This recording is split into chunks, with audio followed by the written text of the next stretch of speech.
많은 사람들이 성경을 성경대로 읽지 못하고 성령님의 음성을 듣지 못하는 이유. 그 이유는 자신의 생각이 잠잠하지 못하고 자기 생각으로 가득 차 있고 자기 생각을 성경에 복종시키지 않기 때문입니다. 성경을 성경대로 보고 성령님의 생각을 받기 위해서는 자신의 생각을 내려놓아야 하고 잠잠해야 합니다.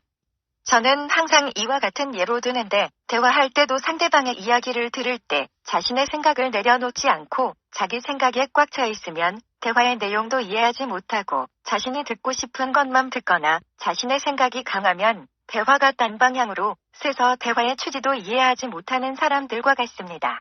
상급자가 어떤 일을 하라고 지시했다면 자기 생각대로 번영시키거나 자기가 받아들일 수 있게 합리화시키지 않고 있는 그대로 받아들이는 것처럼 성경도 그렇게 받아들여야 합니다. 상관이 어떤 일을 하라고 했다면 그 말을 있는 그대로 받아들이고 지시대로 하지, 상급자가 지시 없는 것을 하거나 자신이 하고 싶은 대로 하지 않은 것처럼 성경도 그렇게 봐야 합니다. 만약 군대에 갔다 온 사람은 명령이라는 말에 더 와닿을 것입니다. 성경을 그렇게 봐야 합니다. 자기 생각을 성경에 복종시키지 않고 자기 생각으로 가득 차 있기 때문에 성경과 반대되는 은사중지론, 사도와 선지자는 없다, 하나님의 음성을 들을 수 없다는 이론, 성경을 변질시키고 왜곡시키고 더하고 빼는 것입니다.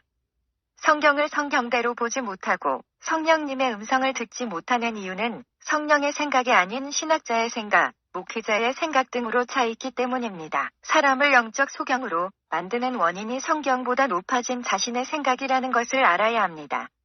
만약 그 신학자든 목회자가 성경과 일치한 생각을 가졌다면 수용하는 것은 문제가 되지 않습니다. 또 말했듯이 사람은 실질적인 눈을 가졌는데도 실질적으로는 자신의 생각을 투영해서 어떤 것을 보고 받아들이기 때문에 자신의 생각이 진리로 투영해서 보는지 거짓을 투영해서 보는지도 정말 중요합니다.